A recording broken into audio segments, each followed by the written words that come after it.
It's nice to have you here with us today. Tell our audience how you become an investor and why you choose investing as a way of income. As we all know, investments can be very risky and not all people are successful.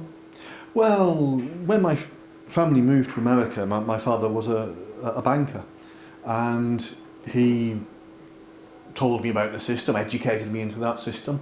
And when I was a boy, I was growing up seeing people from that world. They were people who dressed immaculately, beautiful suits, nice shirts, nice ties, nice watches. But more than that, they knew how to wear those things. They exuded a confidence and a dignity. I was born into that world, but I wanted to be like those people. But more than that, I needed to earn my place there. I needed to deserve it. So I was following the stock market, reading the financial magazines, all of those things to educate myself. And I suppose it must have been when I was about 17 that I decided that I was going to gather together some capital and start investing myself.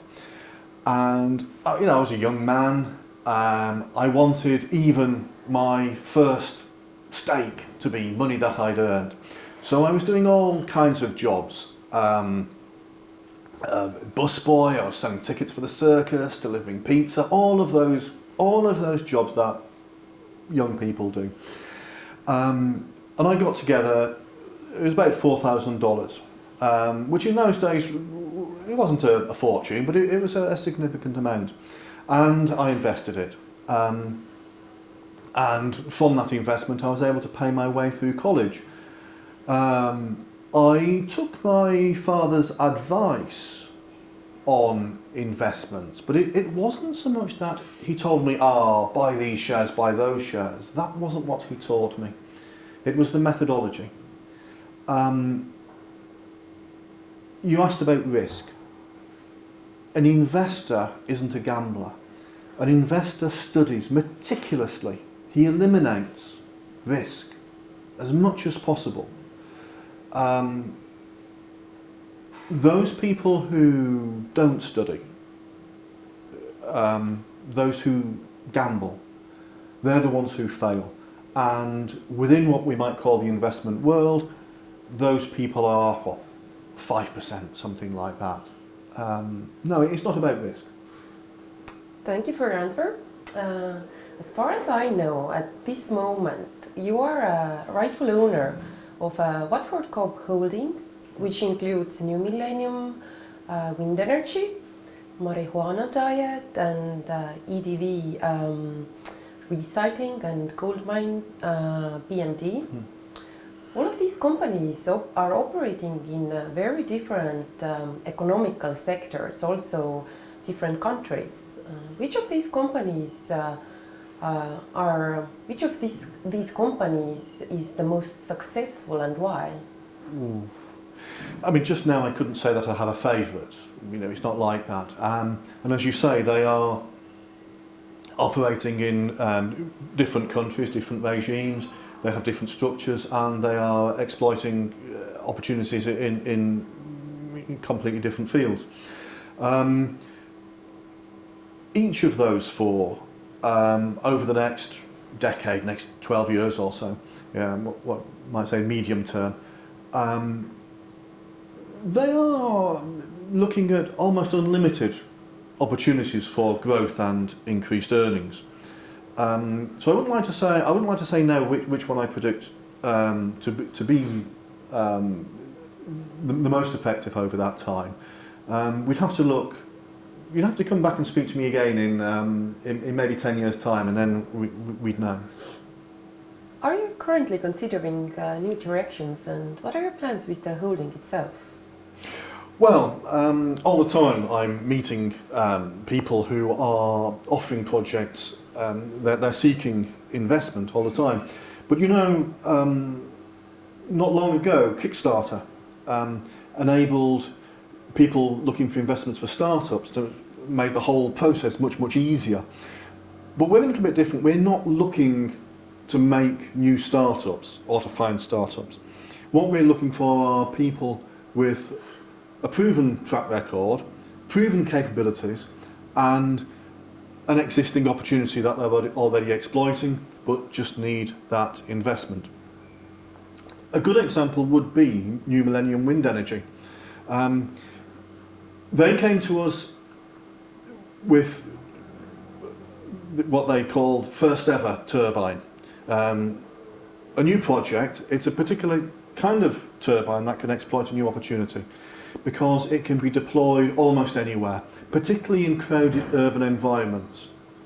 So it's a very good project because, as you know about electric generation, the closer you are generating to where the electricity is going to be used, it's instantly much more efficient because you're not losing electricity and resistance in long wires.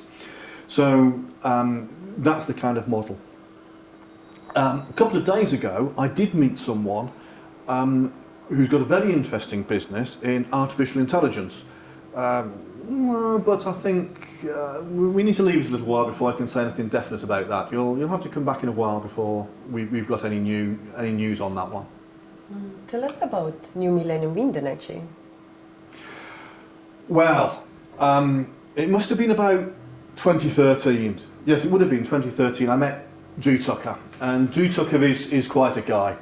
I know it was that date because the reason I met him was that he had this big project he was looking to complete in Kansas, and at that time the state had withdrawn subsidies and support for wind energy and renewables and alternative energy sources. So he was looking for a conventional investor to enable him to complete this project, and it was a good project.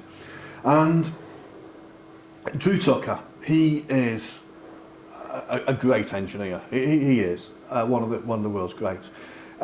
He was leader in the Atlas space rocket project and on B-2 bombers. But that is his sphere of excellence. He's an engineer. He's not a great business manager. So what we were able to do when we invested in his business was to bring in a team, to give him a team of experienced and competent managers. And now it's Calvin Cooper who's heading up that team. And he's brought that on tremendously. It's been great growth. We're not into retail sales anymore. What they're doing now is much larger project, installing significant big power plants around the world, not just Kansas, but globally. You have purchased also EDV recycling company, which collects ocean plastic. So it's actually showing your interest in environment. What do you think about oceans pollution? Well, in recent months, this has become one of the big topics. Everyone's talking about plastics, and particularly plastics in the ocean. But this is going back a few years now. It was Liam Liu who I met with this one. Again, a really impressive man. And he was talking about this ahead of his time. And he explained it to me. He gave me irrefutable arguments about what the problems were and what needed to be done. And a project, and yes, we needed to get involved. The thing is with plastics, we are dumping thousands of tons, hundreds of thousands of tons of plastics into the oceans every single day. And it's building up, it's accumulating in the oceans. And it's not just the turtle with a plastic bag over its head. These things are degrading and becoming little particles, and they're polluting and poisoning all of the creatures who live in the sea.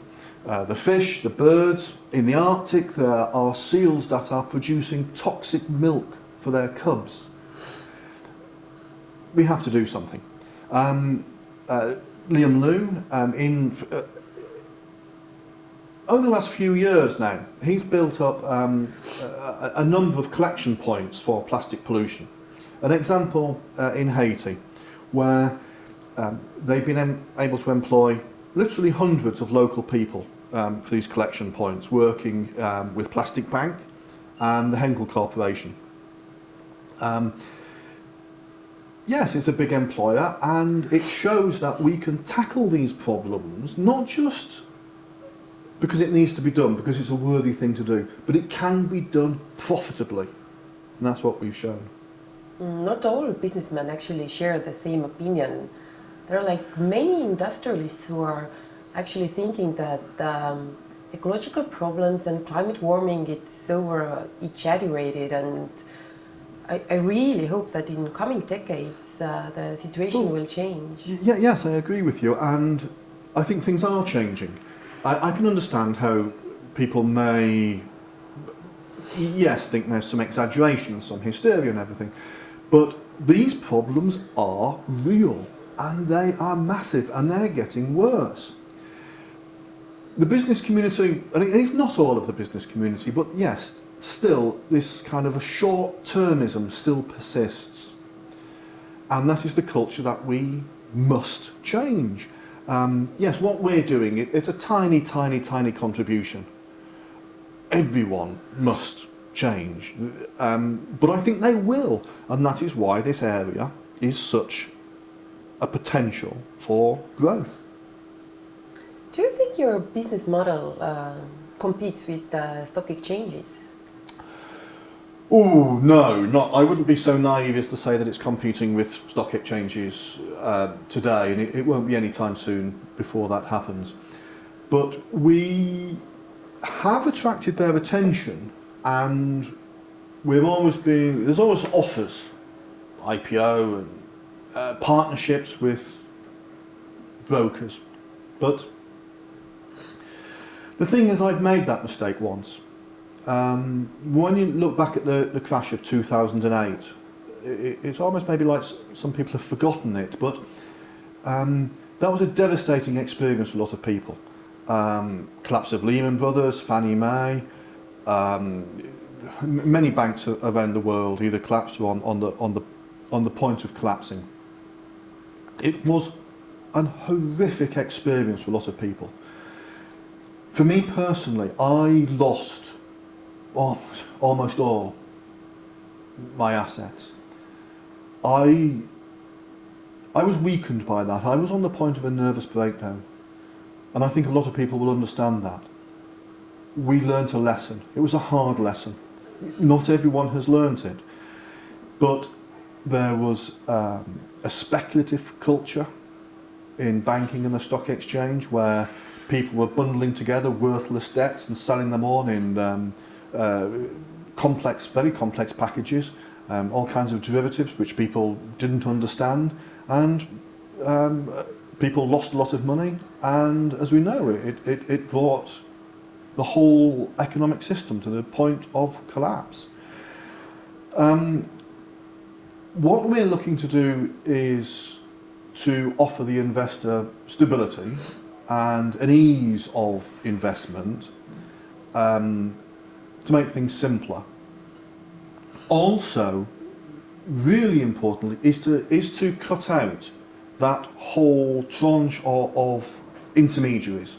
Those people who not only take too large a share of the investor's earnings, but also, as we saw in 2008, those people can give bad advice, they can behave with a recklessness that is, as we saw, catastrophic, potentially catastrophic.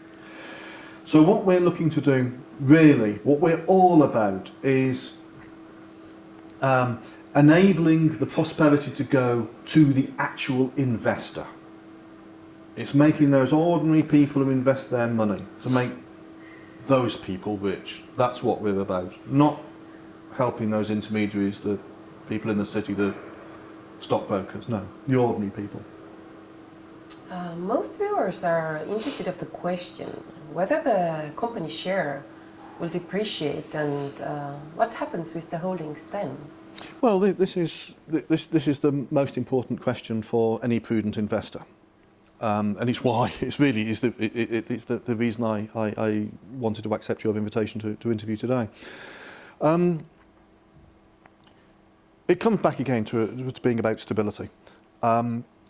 with a system that is dependent on those intermediaries and on rumours, the value of shares can fluctuate according to speculation, not according to the actual performance of a business, and certainly not what we should be looking at, which is the long-term performance of a business.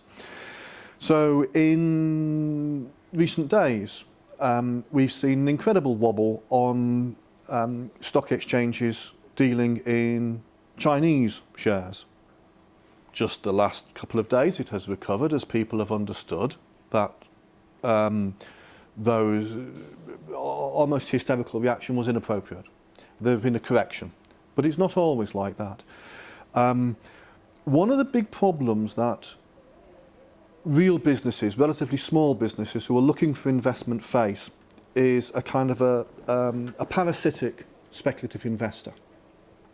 The classic example you'll learn about at university when you're studying these things is you have, say, $1 million of investment from various people. You have a share value of $1 million and you go and buy a ship for $1 million. Richard's shipping company. But then a rumour will start, an instability, totally unreal. What it means is that your share price will go down. Maybe it goes from a total of $1 million to only $250,000. And then some raider, some hostile bid will come in and buy up those shares for $250,000. He then owns Richard's ship. But Richard's ship is still worth $1 million. So he closes the business down, sells the ship, makes an instant tremendous profit. But the shareholders and Richard have been robbed. That is what we're trying to get away from with the platform and our model of real investment. How can you evaluate the platform's work, and are you satisfied with the results? Oh, yes, satisfied, yes. The results have been greater than we expected. You see, when we started this, the models and the predictions were based really on the US market, just the US market. That's how we based our calculations. But it has expanded outside the US as other people have wanted to invest. As maybe you might expect today, which you wouldn't have expected a decade ago maybe, Brazil, Indonesia, Mexico, investment coming from those places. But also that maybe you wouldn't have predicted a decade ago was investment coming out of core of Europe, France and Germany. And also, of course, increasingly Russia, important source of investment. So I wouldn't have expected that, but of course, now that it is happening, we're flexible, we modify, and Europe and Asia are important growth areas for us. And we're trying to set up regional offices. We set up really quite recently in Russia a representative office, and I hope I'm saying this right, a city called Ulan-Ude. Is that the correct way of saying it? Sounds good. Right, thank you. Don't want to embarrass people. And yes, we're looking to expand that network in Europe and Asia. How public are you? Ooh, well, within our world, I have a lot of meetings. I need to meet the employees, our people. You need to do that to keep in touch, to know all of these things, what's actually happening on the ground in the business. But also shareholders, of course, meeting those people, and I'm meeting all the time people with businesses who are looking for investment, that potential of growth that we've talked about. But I'm, how shall I say, well, so over the next 3 or 4 months, I'm totally booked up You know, I can't make any more appearances of anything. When I look back over the last year, I've taken 150, 160 flights, something like that, and visited 11 countries. So it's been very busy, that. But I'm not one of these people who allows his secretary to make my opinions available to the press or anything like that. And I don't have a Twitter feed that's there to be exploited and interpreted the way, should we say, some politicians might do. No, none of that. We have learned a lot about you in this interview. Let me ask you a personal question. Tell us about your family. Oh, well, I've been married to Sarah now for 27 years, better not get that wrong. 2 children, Robert and Francis. Robert is in the army, he's a captain. He'll be coming out soon, and we've discussed what might be in his future. I think he, like me, he wanted to make his own way in the world, define himself. But I think he has done that. That is beyond question. And there is a part of me would like him to kind of come into the family business. I think that spirit of continuity, of long-term commitment, even through the generations, is, maybe I'm getting old.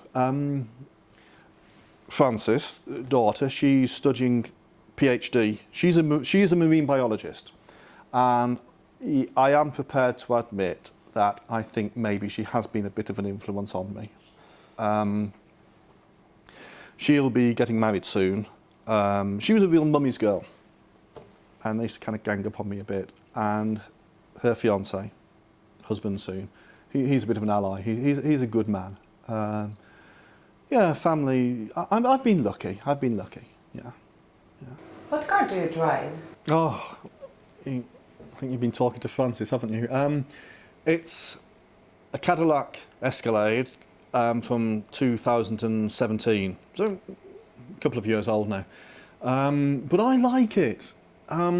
It's practical, it's comfortable, I like the things in it. I had one before, the slightly older ones, which was a hybrid. This one, you could only have a petrol engine. Next car might be whatever environmental car is available, but I'm not one of these people who changes his car every few minutes. I drive enough hire cars when I'm travelling around. No, it's a cosy car, I like it, you know. All right, thank you for sharing your experiences with us. I know that you're a very busy person, and I really enjoyed having the interview with us. No, it was an absolute pleasure. I enjoyed it, and it was a good opportunity for me to be able to speak, and for our investors to see a conversation without it being mediated through, you know, Twitter or the media or something like that. So it was I enjoyed it too. Maybe do it again sometime. Sure. Bye-bye. Thank you.